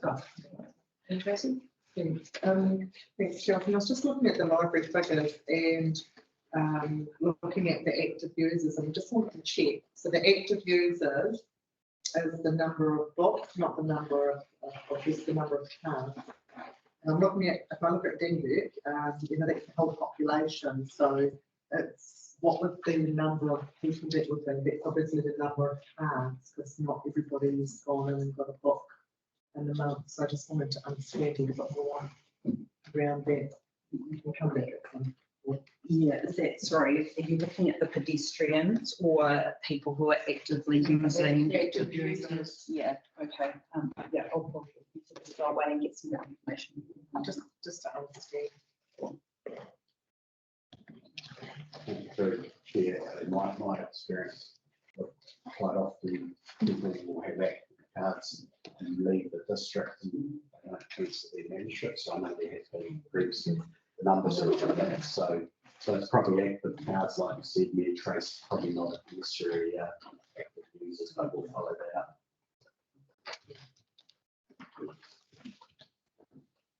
Just a clarification on that. Those figures there, excuse me, active users 12,730, but is that books lent? That's what I'm trying to say. Whether it's box cards. I'm not 100% sure. No. But that's the population. And if they're all that same. No reason. Trace about the cards. Yeah. Thank you. I'll leave that on the table if you found out. Thank you. Thanks, Sandy. Moving on to page 60. If you look at the pedestrians, it shows you the 60,000 pedestrians for the year, and then if you start dividing that back, you can see that there will be significant numbers on that number.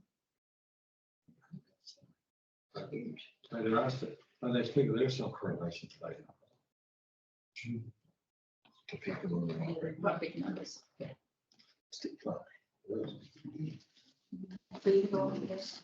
Pedestrians into the library.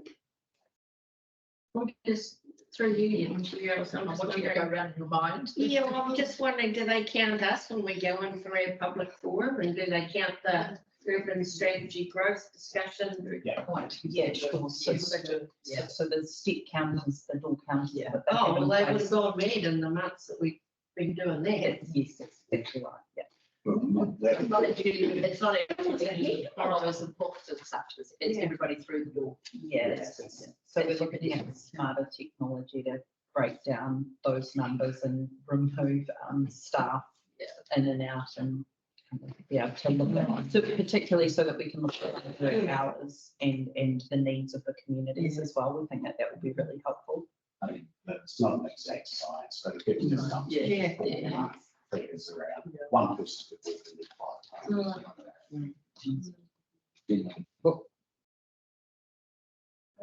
Thank you, then we'll move on to page 61.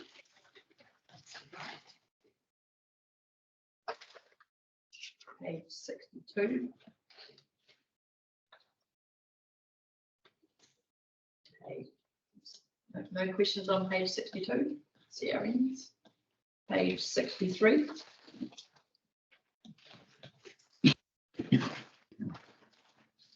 That seems to be the end of the management report. Let's start with the thank you. And I will thank you. Move to councillor Kerry's getting the awards. All those in favour, please say aye. Aye. Okay. Carried. Excuse me, Yes. I do have to leave. Yes. A couple of minutes before 3, I understand Mike's got a pushing that through as well, so I'll vacate this seat and invite Mike, come up. Mike and Amy to come up. Thank you. Thank you, guys.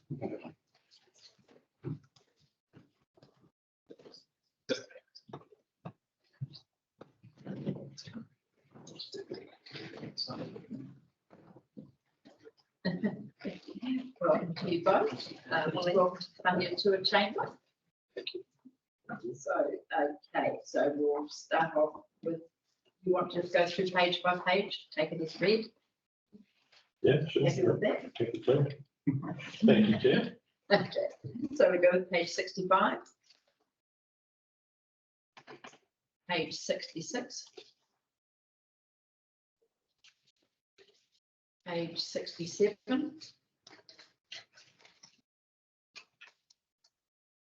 Page 68.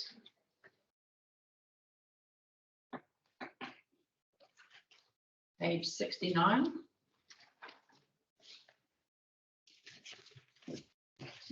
Just a point of clarification on the existing Panga 2 full reseal. That seems a little out of date now, maybe. Comment at the top.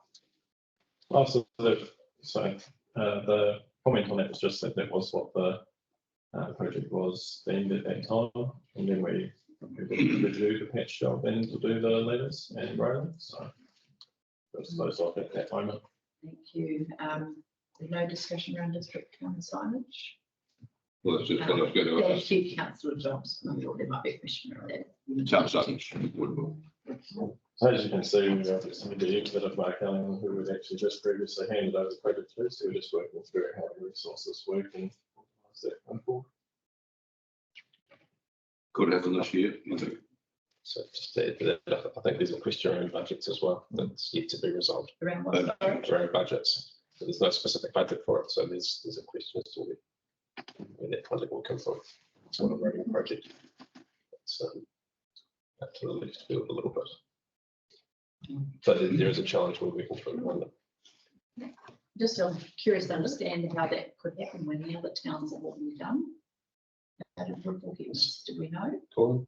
It's not a mess for Woodville. There's a state highway questions being raised by Rockwood Tahi around frangibility of the sign. So I think that's been taken with the committee before. And that involves retrospective work being done to the signs for Woodville, Norsewood, Dannyburg, and I think one sign and next to being implemented correctly. All other signs have gone in the ground, and that's been status quo since this has been tabled with this committee. Thank you, Colin. Thank you, Councillor Scott. But, I'm sorry for Councillor. You go. So are you waiting to hear back from NZTA? No, so the solution that the team will be bringing to Wakatahi needs to be paid with them. And then obviously with that solution, there would need to be a budget, so it can correct it, to pay for that solution. And I think these solutions that have been drawn up, but it's yet to be decided which one will be the priority ones going forward. I think the two gentlemen to your right, and I believe that's clearly the road in the area.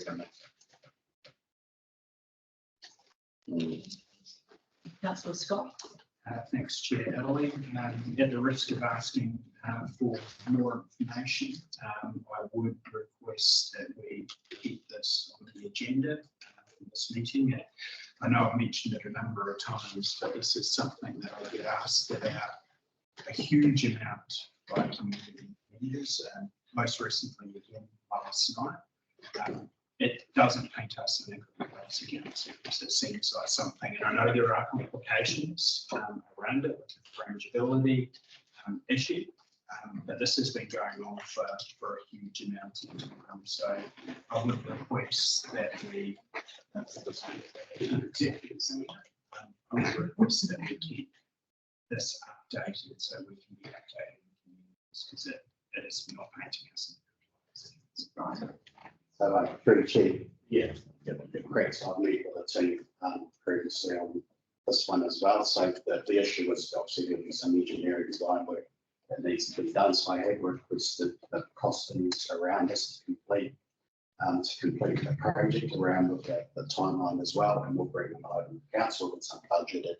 It could fit within my delegation, but considering that there's a bit of public interest around this, we'll bring an item back to the council to approve or not approve that unbudgeted amount to have this work done. So we'll hopefully have that soon number later back to the table.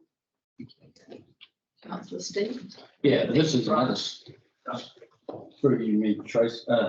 Pretty unique, yeah. But this is a good one. I want to take signs down and put them up.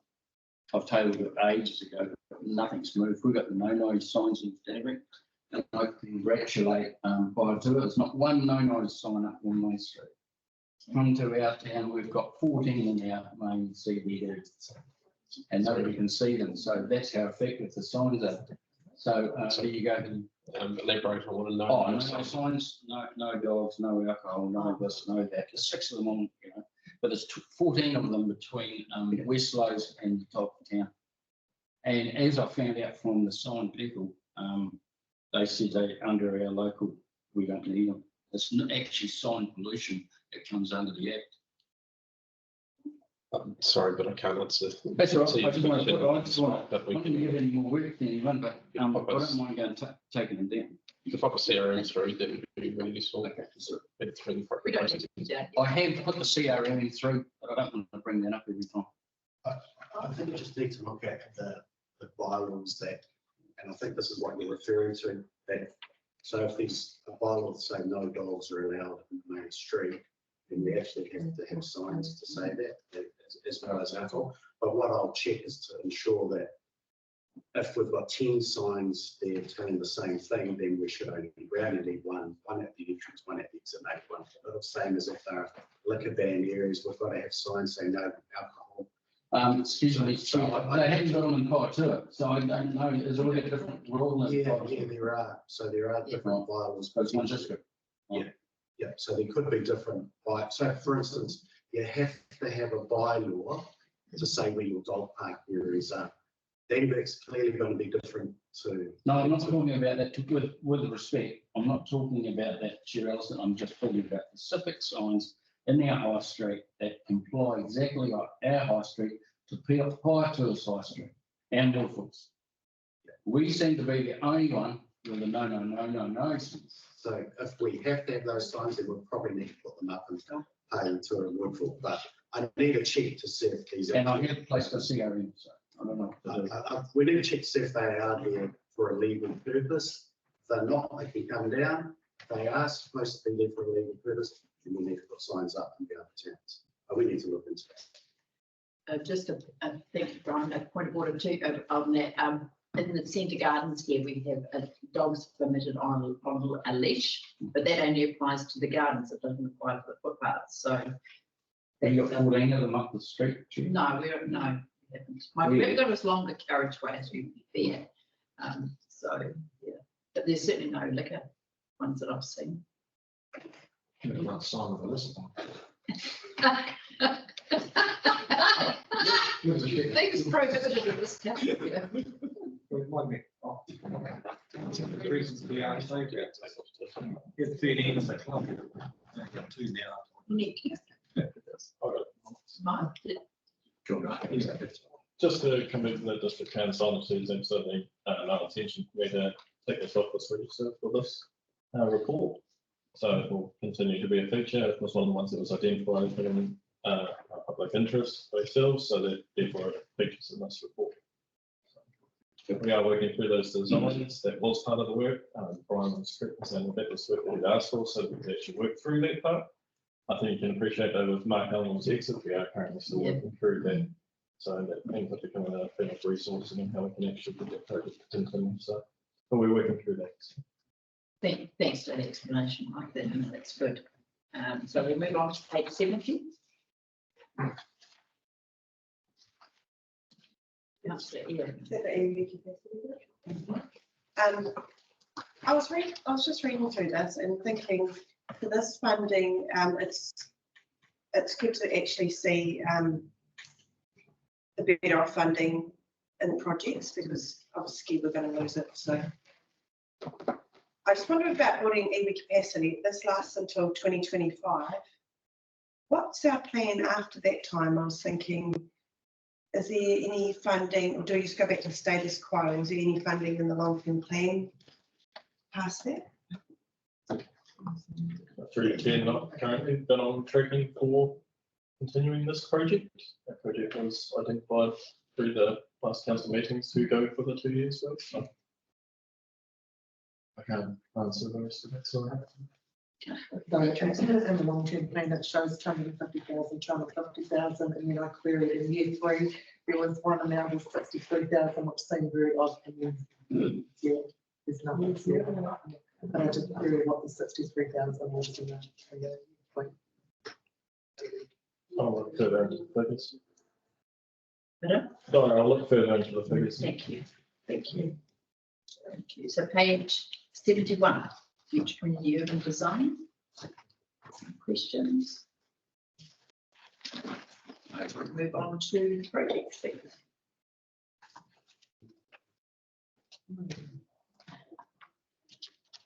You want to leave those, Mike? Yeah, sure. Any questions on digitalisation and bits and pieces? We're currently doing a lot of work at the moment. So just done some good work with the group up. All of these bits that are currently under the scope, and just bringing through some of the costings, and we're looking at presenting some further recommendations in the following week with our executive team and working through those as well. So then we'll likely come back again with like a report as to how we go. Digitalisation is underway, but there are some other recommendations that we'd like to make within this draft.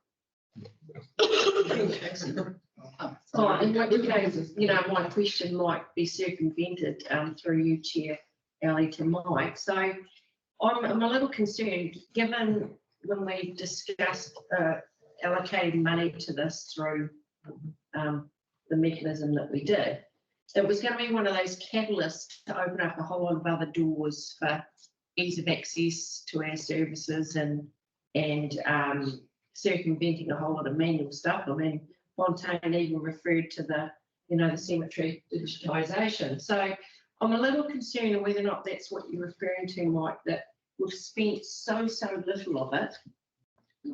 It started in July 23. And what's the orange risk there? I tried finding the code for what orange A means, because you've got an issue has been raised as to the completion of these. Yeah, so the risk that we've identified for the risk of completion of the digitalisation is us doing it internally over the time period allowed within the few years of this funding. So part of the recommendation is to look at approaching the market and going and getting this done as an external part. But the other part of this is complexity because of how much the e-services that we'd like to also undertake. Yeah. So can we have to make sure, because some of the quantity of digitalisation of records is some of it, it's hard to quantify. So we end up having to understand exactly what that looks like in terms of costs so that we don't overshoot ourselves. So that's what you're going to come back to us Yeah, with. that's fine. Thank you. Yeah, Tracy? Can I just flag another risk? I mean, when the federal funding was given, and then the government gave a direction that they very clearly wanted it spent in the water space, we wanted this project to go ahead, and we said that those funds are committed, but so far we've only spent 4,500. Those funds could very well be at risk if we don't move on this project. So I just really want to flag that one as a risk. And yes, suggest that we talk to the chief executive around that, because I think we might need to move a little bit faster before that was potentially could be redirected to the water space, because that's a really critical project for us to get carried. We need it. Through your chair, thank you. The part of that is also I am in direct contact with our relationship management, which is through CIP. So having discussions with him and making sure that they are in line with what we're doing, with the direction that's coming out. So I know that we've already, I think, ahead of the game, with what we've talked about with redirecting some of the funds to water services delivery, and I think we've done well. So we've already looked into doing that, progressing that, and they have also indicated that any other funds like that would currently be fund neutral. So they're happy with where we're going with this one at the moment. But correct, we did have a bit of a issue, I suppose, at the start with resourcing for this role, but we've got that now. She's put in a lot of work to make sure that we actually achieve the direction that we do need. So that is why I'm quite happy to say that we, in the next few weeks, we'll be actually able to start this process off. So just to check, you have that in writing that this project is okay with them and not at risk. Those funds. Thanks, Mike. So, the question on digitisation. Move on then to action. Tracy, last strategy. I thought this was 350,000 that was sent back to Walters. It's no longer the project. That was the direction of government. We had originally this project was 1.5 million. It was completely taken. The entirety, I believe that the last one was we need to rephrase that. Has that 250 been, since nothing's been started, has that been authorised by CIP? Because that's $250,000 that hasn't been touched towards that. It was our recommendation, but the direction's still. So is that one being approved by you? we haven't had, we've had the redirection of the, yes. We just reduced the amount. Yeah. Thank you. Any further questions at all? Oh, Mike. On that, Yep. May I depart? And just before I do go, the last part here is that, so I know that we've been putting forward this NPI and NEWA critical work fund project as part of it. Part of the agreement for the funding was that it came under our project management framework. Part of that was then agreed through our own pathways to get to this committee and has been featured with it. So I've asked, though, Mitch should be here if you have any questions and to send some part of this and report and answer any questions. I think it is a good amount of work that's been done in a short amount of time.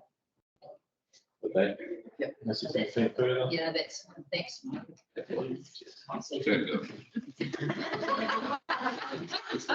Don't break the speed.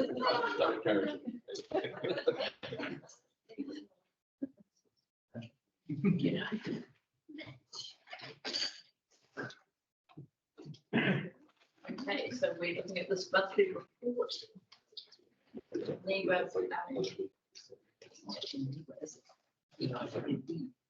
So page 75, any questions on page 75, please? Page 76. Page 77. Page 78. Page 79.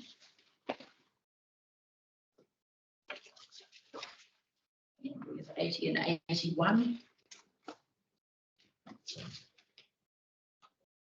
Page 82, the key feedback. Page, councillor Wards. Yeah, thanks, Chair Ellie. I mean, this tying all this together must have been an absolute mission, which ought to be honest. So, and given that Niue is North Island weather event, we can probably expect more of this in the future. I appreciate the feedback's been provided to us as a team. Has MPI evaluated how we've,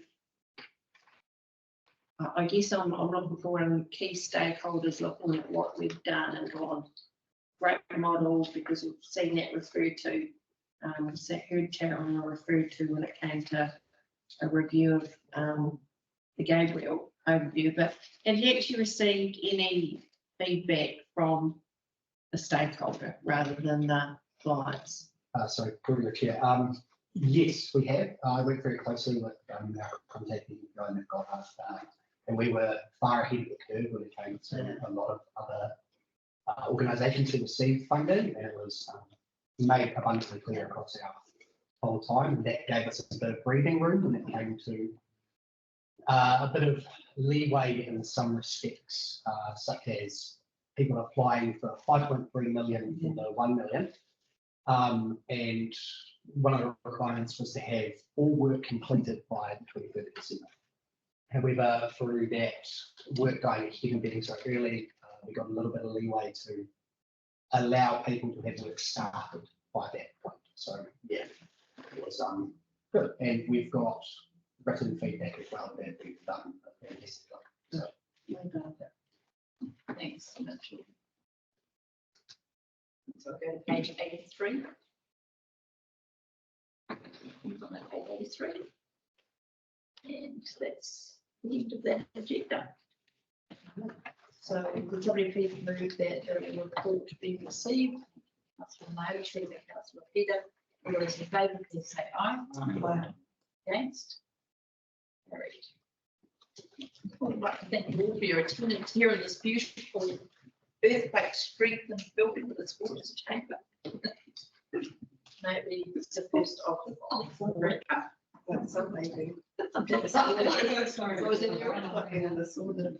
I did it hot, isn't it? Do some water. It's better than being in a cold draft or any first chamber. Yeah. Thank you all for your attendance. Thank you to the staff that are here. Thank you, Leanne, for your coming along to report for the VT. Just wanted to say we had a very successful event here last Friday. Basically, it's the farewell for our Polish ambassador, who, with his family, has made a huge impact on our community here. There is another opportunity that he may come up for, and that is the release of Haurana, the kiwi that was Manakura's offspring, the little white patch on his head. He will be released into the wild in a few weeks' time with a tracking device on to see where he gets to and what he gets up to. No privacy for these kiwis, I tell you. So the possibility is that he may come back for that Mount Bruce, which would be really great. But no, it was a wonderful celebration, and we saw them off in, I think, really very respectful way. So they go back around about the end of July, and we'll have a new ambassador hopefully by September. Fingers crossed, because we have our big reunion in November. So thank you. Thank you to Scott for your help with that too. It was a great day. Okay. Declare the meeting closed at 3:08. It's 3:40. There's my watch stopped. That's incorrect. See, we are ahead of the times down here. Thank you for your attendance. Good question.